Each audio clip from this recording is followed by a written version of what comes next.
window to get opened up over there a little bit, if you don't mind. It's going to get warm and stuffy. Okay, good morning, everyone. Thank you all for being here. We have a full house and a full screen. And I want to first let folks know we have bunch of folks who are here to officially testify. And so we're going to go through that group of people.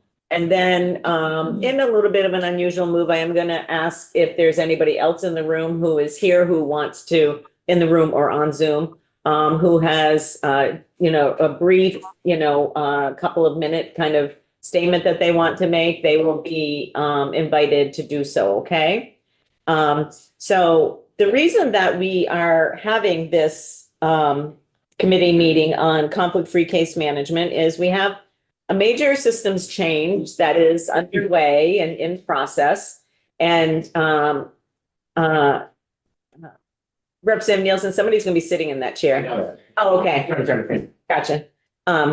So we will, we have a major systems change that is underway. It's been in the planning process for a long time.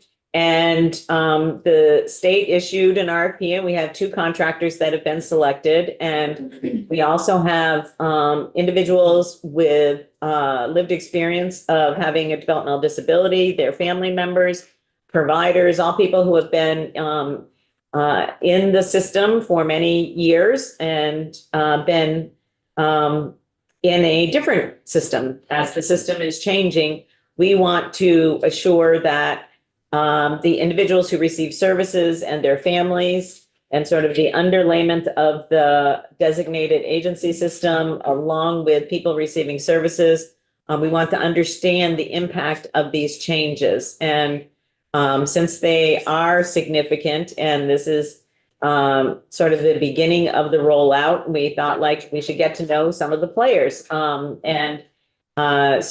we are going to do that today. Did you recall we have had a presentation on conflict-free case management earlier in the session? So we have all the background, and so I'm not sure. I see the commissioner is going to start us off. We don't need to have all of the background, but sort of bringing us up to speed as to where we're at now would be great. I appreciate everyone being here this morning. Thank you. And there is a room for a person or two over here. You can move that backpack off the thing if you wouldn't mind. Yeah, just want to make sure that there's enough space for people.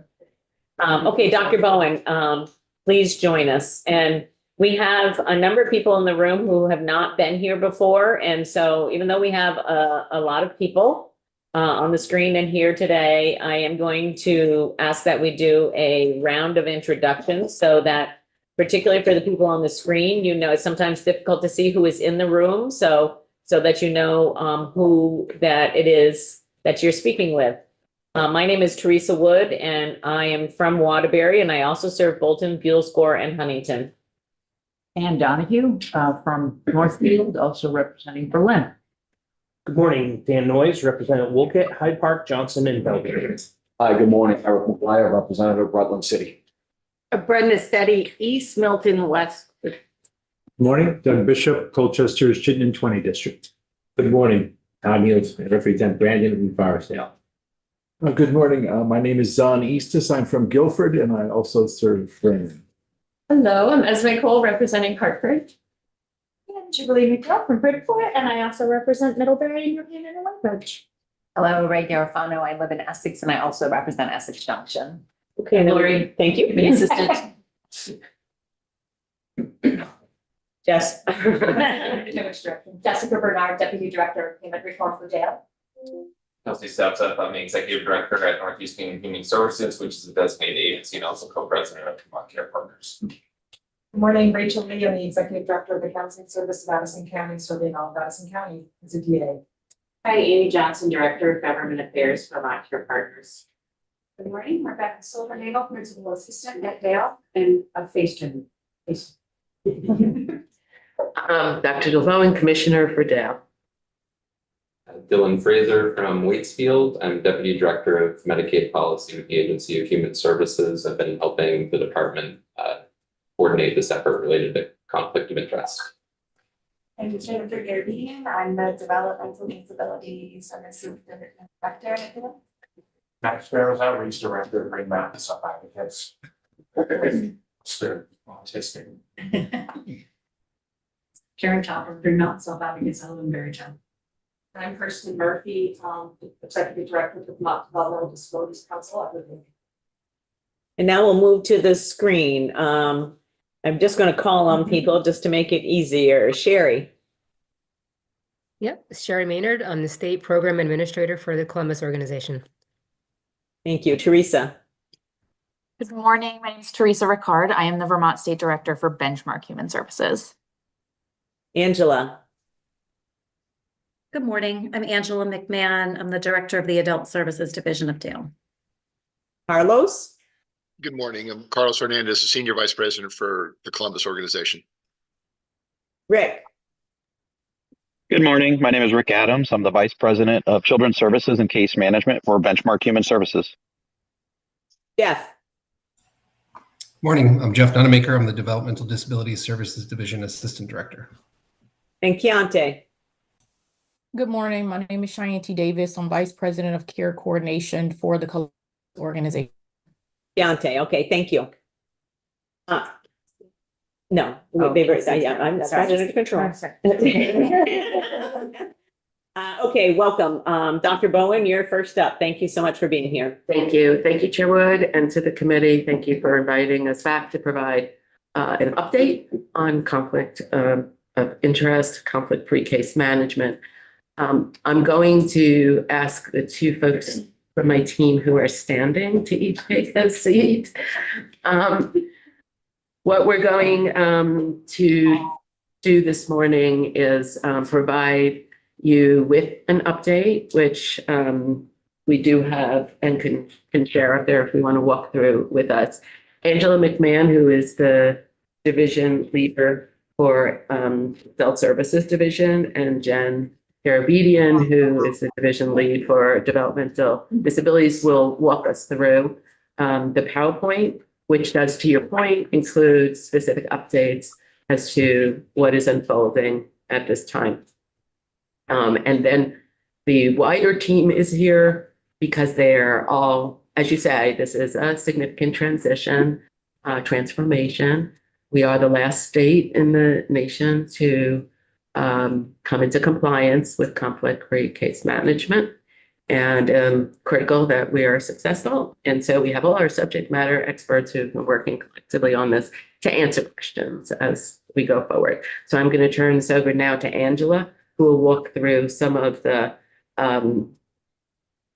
information that have actually overlapped with choices for care. In addition to DDS, the ASD has been working hand in hand to move forward in the choices for care space as well, and brain injury space, which Jen will get into as well. So you will see all of the areas that are going to be impacted or have been part of this work, and you'll get an update across the board like that. Okay. And so I'm going to ask committee members if you could write down your questions and let folks go through the presentation, and then we'll come back to questions, because we can go down a rabbit hole pretty easily, Dr. Bowen, when we get going down the trail. So I think probably to make the best use of our time with so many witnesses, we should hold our questions until you've done your presentation. It's fine. And we're also happy to take them back, answer them, and send you written responses if necessary. Yeah, that rabbit hole is dark and Thank you. Rabbits. Okay, so Angela, do you want to get us started? Sure, thank you. Again, this is Angela McMahon. I'm the Director of the Adult Services Division of Dale. And can we go to do I have control of the slide here, or who's controlling the slides? Rebecca controls this. Rebecca controls Thank you, Rebecca. So we're not going to do a real deep dive into the history or the 10-year process that's gotten us here, but just to give a little bit of background on the purpose of this conflict of interest work and how we're implementing conflict-free case management across our different programs. So the purpose of having a conflict-free system is to protect the right of individuals who are engaged in home and community-based services. And this, as you know, is a federal requirement. The following are areas where we see that there may be a potential area of conflict in the current systems. So this includes choices for care, brain injury, and DS systems. So in the intake process, an agency that will provide direct services could say that the developmental services are not the right match for people and could be hard to support. And so there, like I said, these are just potential areas of conflict that we could see. So we're not saying that this happens across our system, but there is a potential here. In the eligibility process, a direct service provider could find people who will be easiest to support or most profitable eligible for services. During the needs assessment process, a direct service provider could say that needs are higher to be able to provide extra services. In the funding proposal, a direct service provider determines what costs are to provide service. They are not standardized rates for the same services across the state. And in case management, a direct service provider helping the individual choose services could suggest what they have available, not necessary, what someone wants or feels would best meet their needs. So essentially, it's when the direct service provider has oversight not only of direct services, but also the areas around intake, eligibility, and needs assessment, they could provide advice and supports that are not independent. I wanted to just give an update of where we are in implementing conflict-free case management and the Choices for Care program. So we're pretty far along in the process. Starting in mid-2024, we assigned all participants receiving home and community-based services through and case management through home health agencies. All of those individuals started the transition over to the AAAs. So we designated the AAAs as the case management provider statewide.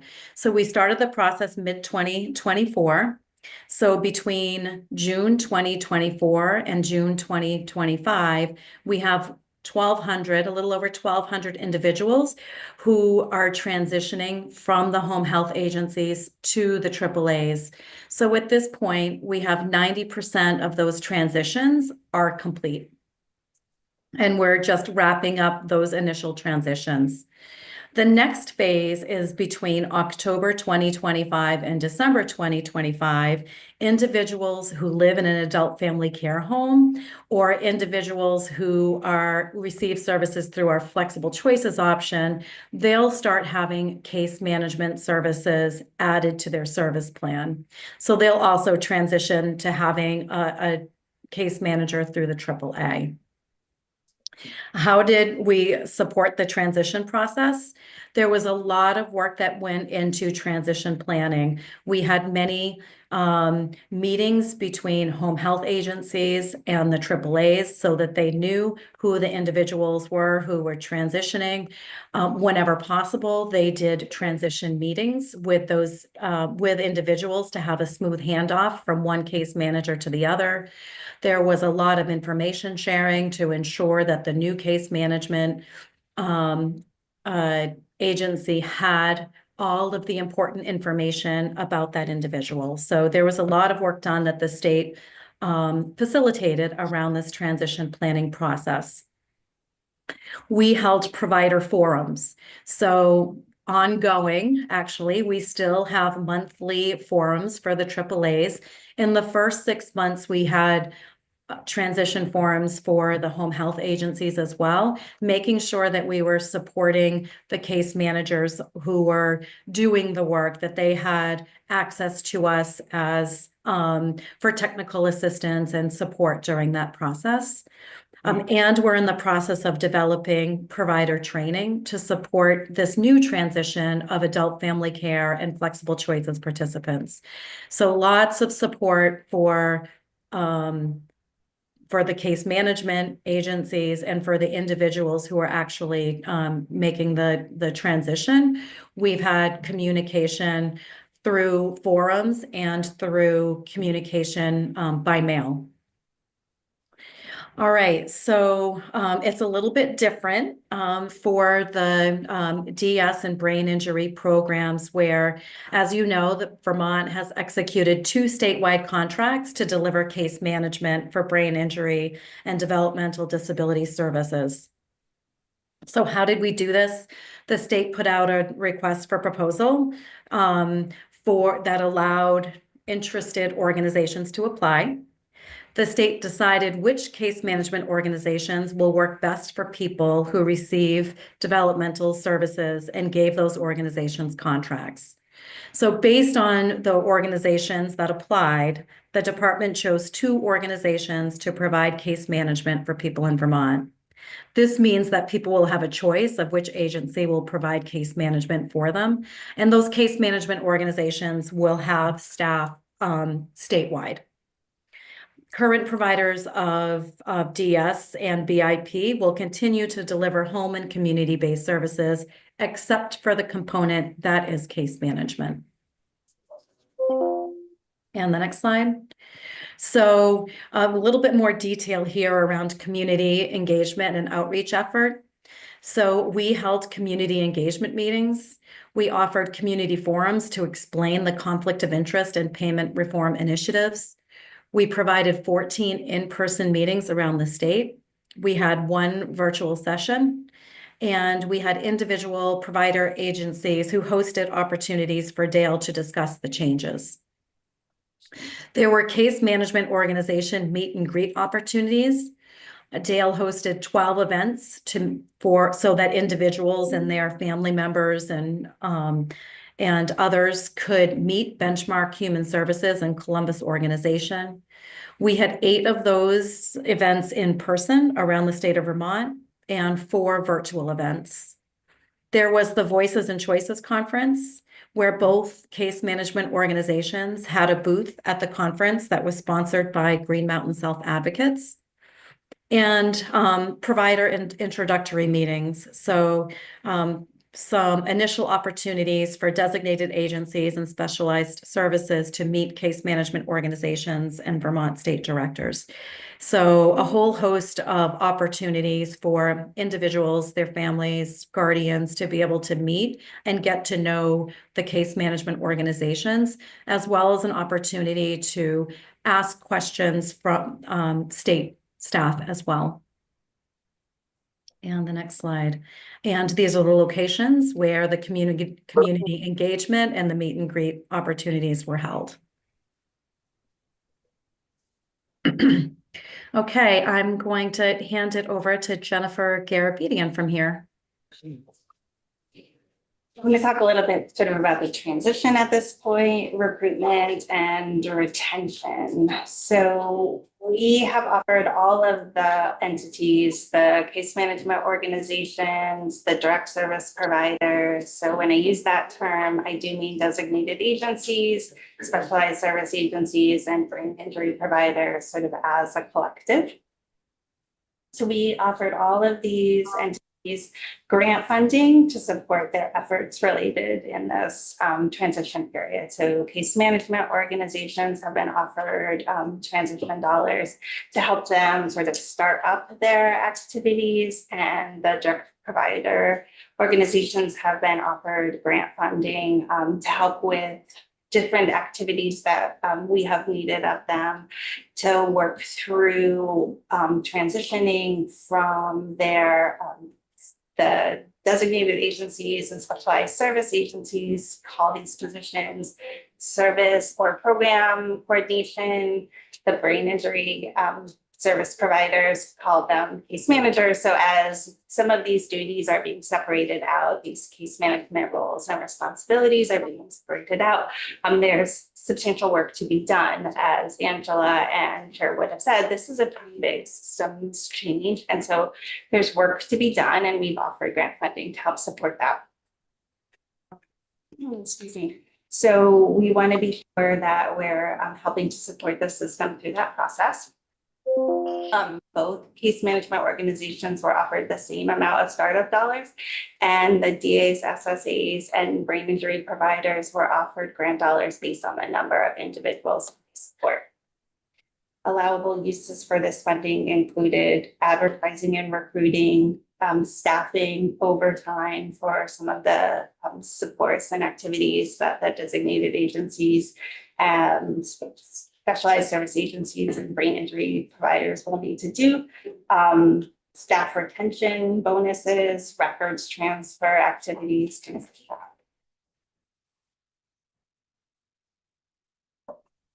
Certainly, as we move through this process, individuals need to be kept front and center. So we'll be having case management organizations and case managers directly meet with the individuals that they'll be supporting. This needs to happen in partnership with the organizations and direct service providers that they're working with now. So we expect that there's a transition period. We'll sort of talk about the timeline in a moment. But during the transition period, we expect there to be transition meetings where new case managers will meet with the teams that are supporting them now and start to meet individuals, become a functional member of that team. There will be substantial work that needs to be done, but sort of at that first transition meeting, for some people, they won't feel comfortable diving right in. And so we would expect that that first transition meeting is really more of a meet and greet, an opportunity to do some introductory information sharing and start that collaborative work. There'll be time afterwards where people will talk about their person-centered plan, their the work that they may want to do to update that, their specific services, the funding associated with that, any changes that they may want to make. And some people may want to do that initially. All of this is a person-centered process, but some people may need to have more than one meeting in order to achieve that. Certainly, we expect it to be driven by the individual guardian and family. We've had a lot of dedication and confirmation from all agencies involved that they intend to approach it that way. But certainly that first meeting is expected to be a little lighter and sort of focus on introduction and team building.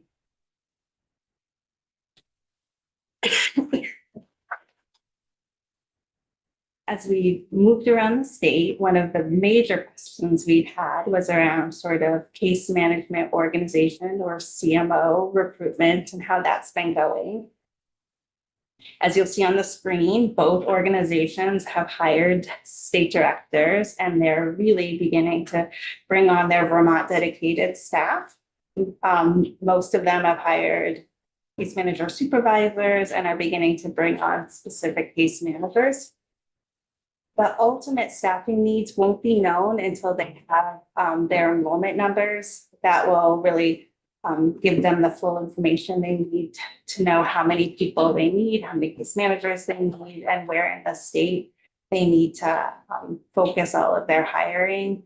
The state had provided, both in their RFP and the contract, excuse me, and in our case management standards, specific guidelines around how many people need to be based on need, how many people can be on a caseload based on need, and that requirements for providing support within 60 minutes or 60 miles of the people that are being supported by any case manager.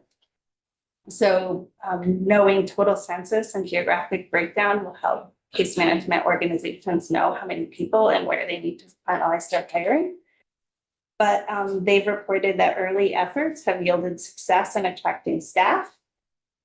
because of our aggressive implementation timeline, both case management organizations took a leap into faith and started their advertising sort of as we were negotiating their final contract, and have had high response rates related to their advertisement.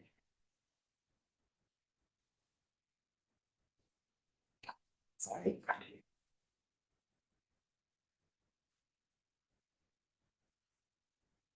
So we've also had questions about overall retention efforts. We've had a strong system commitment to maintaining the developmental disability service program coordinator, and brain injury case management position.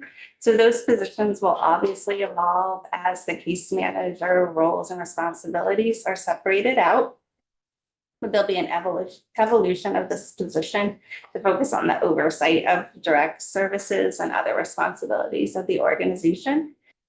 As I mentioned earlier, that transition grant funding is available to provide retention bonuses, not only at the designated and specialized service agencies and brain injury providers, but also at the home health agencies, the area agencies on aging, and at Transition 2.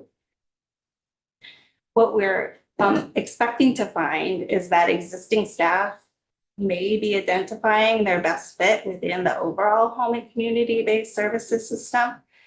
And so as staff determine the role that best suits their skill set, this will increase the likelihood of job satisfaction and morale, which will lead to an increased overall retention within our system. So while we do appreciate that there will be a shift between people who are currently service coordinators or brain injury case managers to what will now be the new case management organization, and that, you know, there's going to be a settling across the overall system, I'm hopeful that that will lead to overall increases in retention at all organizations. And another effort that the department is undertaking is development with a sustained training module to home and community-based services topics that's happening with and by the department staff and a contractor, with our initial implementation phase to focus on case management to ensure that we have highly trained case managers. But we'll also allow access to a larger home and community-based system with the ability to add subsequent training for all staff.